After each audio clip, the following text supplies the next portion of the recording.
Bueno, en primer lugar, el tema de la minería hay que enmarcarlo en dos elementos de contexto que son bastante útiles para mirar qué es lo que está sucediendo. En primer lugar, el plan de desarrollo se plantea en términos muy generales construir riqueza para combatir la pobreza, y dentro de las estrategias fiscales se plantea reducir el déficit fiscal principalmente a partir de actividades que generen impuestos y reducir las evasiones que puedan existir en términos de impuestos.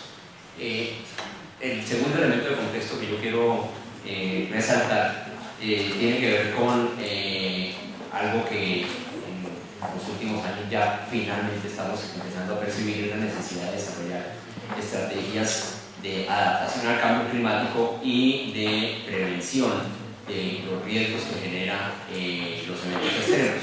Y esto obviamente está directamente relacionado con estos grandes objetivos del plan, porque precisamente la capacidad de enfrentar el riesgo depende fundamentalmente, en primer lugar, de disminuir los niveles de pobreza, ya que la población más pobre es la más frágil frente a los eventos extremos, y por el otro lado garantizar que el Estado tenga capacidad institucional y financiera para enfrentar los eventos que se sucedan a futuro y que no se repitan situaciones como las que vivimos hace muy poco tiempo.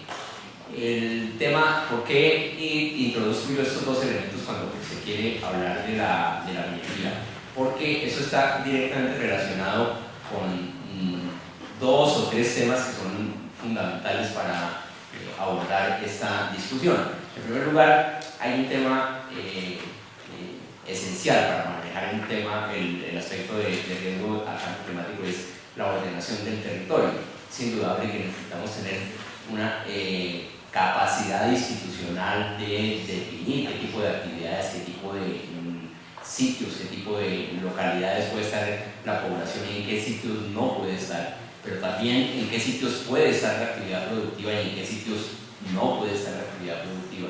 Y lo que tenemos es que en eso hay una situación absolutamente caótica en el país. Como el ministro Rodado Noriega en su momento señaló como la distribución del territorio, un tema que a él le compete, o le competía en su momento cuando era ministro, el tema del ordenamiento de la actividad minera era absolutamente desordenado, es decir, no había realmente un ordenamiento, y eso tiene mucho que ver con una decisión que tomó el país, paradójicamente radicalmente distinta en la mayoría de los hidrocarburos, y se trata de aplicar el principio de primero en el tiempo, primero en el derecho, para asignar un recurso público valioso como es el recurso del subsuelo, en contraste con hidrocarburos, en donde se adopta el principio de hacer rondas de negociación y otorgar el derecho de explotación petrolera a quien haga una mejor oferta. Quiero insistir en esa diferenciación para entrar a un segundo tema que es de vital importancia, que tiene que ver, como ya anunciaba, la capacidad del Estado de captar recursos. En primer lugar, hay que reconocer que la actividad de explotación de los hidrocarburos, a diferencia de otros países, por ejemplo, las discusiones sobre ese tema de regalías son muy álgidas a finales del siglo XIX ya en Inglaterra, en donde hay básicamente tres actores comprometidos. Por una parte, los inversionistas en minas, que ofrecen su conocimiento y su capital para hacer la explotación de las minas, pero por otro lado están los propietarios de las minas, es decir, los propietarios del subsuelo, entes privados que son propietarios en el régimen anglosajón del subsuelo, y por otro lado está el Estado. Y hay un gran conflicto de intereses porque en épocas de bonanza se acordaban regalías suficientemente elevadas, y a finales del siglo XIX entra la economía norteamericana y entra a tener un impacto muy negativo en el comportamiento de los precios para Inglaterra, y resulta que esos acuerdos estáticos que se habían hecho entre el minero, el inversionista minero y el propietario de la mina dejaban al inversionista minero en unas condiciones muy precarias y no podía resolver su situación y terminaban en la salida más inmediata, lo reportan las crónicas de esa época, era reducir al mínimo la remuneración al trabajo y generar un gran problema social porque había acuerdos de largo plazo para retribuir al propietario de la mina el valor que se había acordado en los contratos. Obviamente en el mundo moderno esa situación ha cambiado y ha cambiado muy favorablemente en algunos sectores en Colombia, no estamos hablando de necesariamente de otras partes del mundo. Cuando se hace una negociación de hidrocarburos, se ofrece un patrimonio que tiene el Estado, y se ve ahí, entra la primera diferencia con esa reseña que presentábamos de Inglaterra a finales del siglo XIX. El Estado es el propietario del subsuelo, no particular. ¿Y qué hace? En el caso de hidrocarburos, abre una licitación y al mejor postor le otorga la concesión. ¿Pero qué significa el mejor postor? Hay una norma básica de una retribución al Estado por su participación en el negocio, además obviamente los impuestos que cualquier actividad productiva tiene que pagar.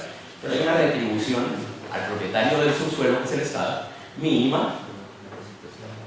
No, ya perdimos el lío. De pronto, si la pone, después le solicito que me ponga una sola diapositiva en algún. Le dan una retribución al Estado en estos negocios de hidrocarburos mínima, que establece la ley, pero acuerdan unas formas de pagar retribuciones por encima de esa retribución mínima que depende fundamentalmente del comportamiento de los precios. Si el precio del hidrocarburo sobrepasa cierto límite donde ya es rentable, ya el negocio funciona, y ya cuando sobrepasa esos límites de equilibrio, digamos, de la actividad, pues las ganancias son extraordinarias y por lo tanto empiezan a negociar con el oferente una participación cada vez más elevada del Estado en la repartición de esas excedentes por comportamiento de los precios. En el caso de la minería, eso no sucede. En el caso de la minería tenemos unas regalías que se fijan primero a la que primero llegue. Es decir, primero en el tiempo, primero en el derecho. Alguien lo decía muy coloquialmente y para abrir el debate con mi colega, es la ley del más vivo. El que más tenga oportunidad de conocer información llega primero y fija unas condiciones estáticas en términos de retribución al Estado. En un caso de carbón, entonces el 10% si tiene tal tamaño, en caso del oro 4%, de algo que es bastante confuso de definir en muchos de los minerales el precio a boca de mí. ¿Qué sucede en el petróleo? Ya lo vimos. Si el precio sube, la participación del Estado se eleva también, el porcentaje de participación del Estado. En minería no sucede eso.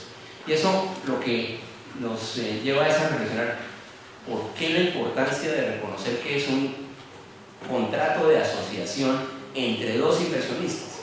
No es únicamente un contrato de participación en una actividad económica que genera impuestos, sino el Estado es a su vez dueño de un recurso que tiene una característica fundamental: es agotable, es un recurso no renovable y por lo tanto, como cualquier recurso de capital, necesita compensar esa no renovabilidad. Cualquier otra inversión de capital tiene la capacidad de renovarse. Uno hace maquinaria, equipo, hace mantenimiento, renovación, reposición, desarrollo de la tecnología. Este recurso no. Por lo tanto, ahí surge la primera elemento en donde el Estado, al aportar ese recurso, requiere tener en compensación una renta, una parte de la renta que compense el hecho de que ese aporte de capital que él hace nunca se va a renovar, nunca puede ser restituido. Pero adicionalmente existe la condición de favorabilidad, bien sea porque tiene yacimientos muy ricos, unas ventajas competitivas, comparativas muy interesantes, que se pueden dar dependiendo de la riqueza de los yacimientos, pero a su vez porque hay situaciones coyunturales de precios de boom, de precios de bonanza, en donde si hay esa participación, esa ganancia extraordinaria, la participación del Estado debe ser más que proporcional que esa renta de agotamiento. Debe tener la capacidad del Estado de, si hay ganancias extraordinarias, voy a poner el ejemplo del oro. Dicen los especialistas que el costo de producción de oro puede estar 400, 500 dólares la onza de oro, cuando más actualizada, cuando el precio del oro está a $1.700 la onza, por supuesto, hay más de $1.000 por onza, que son ganancias extraordinarias. Muy bien, el inversionista, o mejor, pongámoslo como es en serio, los inversionistas deben tener una participación en esa ganancia extraordinaria proporcional al valor de los recursos que ellos están aportando.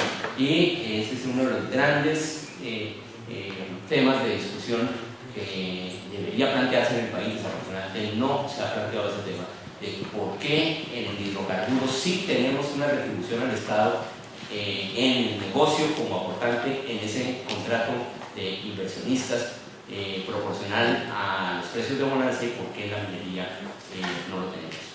Por el otro lado tenemos un problema bastante complejo que tiene que ver con la participación del Estado en los impuestos. ¿Sí? ¿Será que son dos participaciones completamente diferentes? Es más, constitucionalmente la Corte estableció que las regalías no pueden exonerar de pagar otro tipo de impuestos a la industria minera. Desafortunadamente en Colombia, a pesar de que la Corte Constitucional declaró inexequible el artículo que argumentaba que no se debería pagar impuestos de industria y comercio a los entes territoriales que ya estaban pagando las regalías, ese argumento lo declaró inconstitucional en el Código de Minas de la Corte Constitucional. La actividad minera sigue, no sé qué palabra utilizar, si evadiendo o eludiendo, depende de la interpretación jurídica que se le da, el pago del impuesto a la industria y comercio, que es un ingreso fundamental de los entes territoriales en estos casos de grandes actividades. Pero no es únicamente ese el tema que encuentra uno. Empieza a encontrar una serie de ahí les dejo la presentación, ahí van a encontrar una serie de referencias del estatuto tributario en donde hay una gran cantidad de ventajas excepcionales a la minería que no las tienen otros sectores. Posibilidades de hacer reducciones de inversiones de largo plazo en el corto plazo, por supuesto las ventajas que otorgó esa mal recordada por todos los analistas de temas fiscales, exención entre el 30 y el 40% de las inversiones como si fueran costos de producción, que operó durante el periodo del 2004 al 2010 y todavía sigue operando a quienes cumplieron algún mínimo requisito de contratos de estabilidad jurídica. Un hecho absolutamente inexplicable después de que durante años la DIAN había conceptuado que las regalías no se podían deducir de la renta líquida para calcular el impuesto a la renta, porque no eran un costo de producción, sino una participación del Estado en las utilidades, interpretando los conceptos de la Corte Constitucional. De pronto la ANDI le solicita en el año 2005 que le permitan deducírselas, y el director de la oficina jurídica de la DIAN cambia la ley en la práctica y le permite a la actividad minera de hidrocarburos deducir los costos de producción, deducir el pago de las regalías de su renta líquida como si fuera un costo de producción. Eso tiene implicaciones en términos fiscales. En el año 2005 que se emitió ese concepto de la oficina jurídica de la DIAN, y en la actualidad más o menos del orden del 90% de las regalías totales que estamos imputando este año.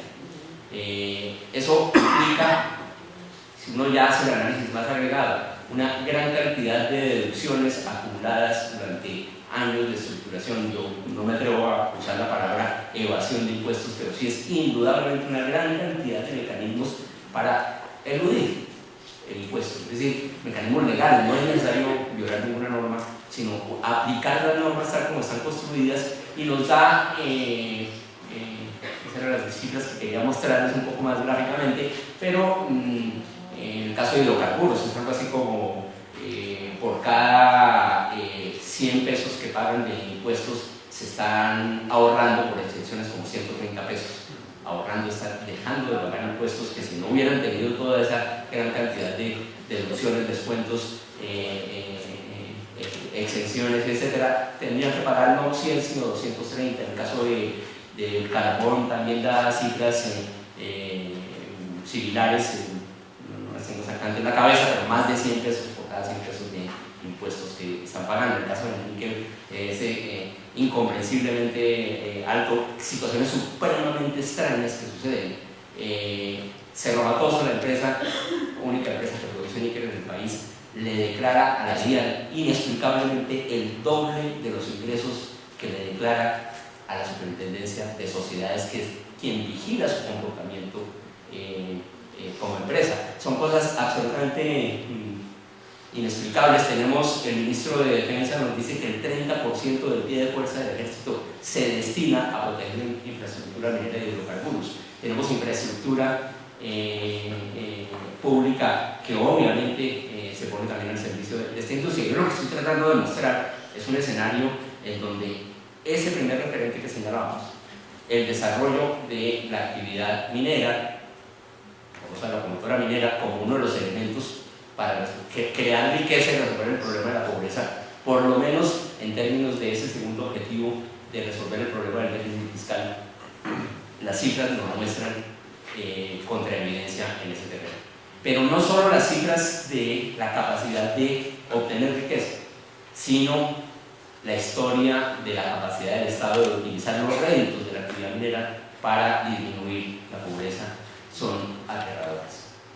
No puedo utilizar otra palabra. Encuentra uno, municipio de Montelíbano, niveles de pobreza absolutamente disparados en relación con el promedio nacional y aún con otras regiones de la costa atlántica. Los niveles de mortalidad infantil, niveles de violencia. Encontramos 2008, 69 muertes, 69, 70 muertes, si no me falla, por cada 100.000 habitantes, contra un promedio exageradamente alto del país de 40.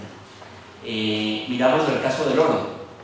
Se ha dicho siempre que el problema del oro es la criminalización y la informalidad del oro. Entonces tomamos los 3 municipios en donde está más del 60% de la producción formalizada de oro del país, que es de la región, que es Mineros S.A. Niveles de violencia significativamente por encima de los niveles de violencia en el resto de municipios de oro del mismo departamento. Niveles de pobreza, de miseria, de mortalidad infantil absolutamente inexplicables en zonas que están desarrollando actividad minera formalizada. No estamos hablando de la que han denominado la criminalizada. Es decir, cuando uno mira todas estas cifras, encuentra en síntesis que ni por la vía de generación de impuestos, ni por la vía de participación en el negocio de las regalías como propietario del subsuelo, ni por la vía de generación de recursos que estuvieron focalizados durante más de una década en las zonas productoras y no se lograron resolver los problemas de miseria, de mortalidad infantil, de violencia. El único caso favorable tal vez es la Guajira y el Cesar, en donde los niveles de violencia son inferiores a los niveles nacionales, pero los niveles de pobreza, estudio contratado por Cerrejón. Cerrejón contrata a la Universidad Javeriana para que haga un estudio de las condiciones de vida de la población y encuentra que son absolutamente precarias, sin acceso a los servicios de salud del Estado, con condiciones de pobreza completamente inaceptables para una zona que lleva años generando riqueza, como estas son los municipios, no la zona en general, los municipios en donde está operando Cerrejón en esa actividad. Es decir, en síntesis, lo que tenemos nosotros es un escenario que por lo menos nos lleva a formular 2 o 3 preguntas centrales. En primer lugar, la institucionalidad minera que se está construyendo en el país realmente tiene la capacidad de enfrentar ese tipo de retos. En segundo lugar, la reforma que se hizo al régimen de regalías, como dice el ministro Echeverri, repartió la mermelada de los ingresos, pero repartió también la mermelada de la incapacidad del Estado para que esos ingresos resuelvan problemas fundamentales que nos plantea el mismo plan de desarrollo de generar riqueza para disminuir o eliminar la pobreza. Y finalmente, la capacidad del Estado de sentarse a la mesa de negociación con las empresas que están entrando al país para hacer actividad minera le permite siquiera acercarse a ese avanzado, mejor que avanzado, preliminar escenario mucho más favorable, que por lo menos marcha en la dirección correcta que se está dando en hidrocarburos, de tener una participación en el negocio proporcional a los precios, que permita que en precios bajos haya una participación del Estado menor, pero que en los precios altos haya una participación proporcional al nivel de los ingresos. Son tres preguntas que yo quiero lanzar a la discusión para ver en qué situación estamos abordando un escenario de minería que no empezó en lo más mínimo con el actual gobierno, sino que se viene consolidando hace más de 10 años en el país. Muchas gracias.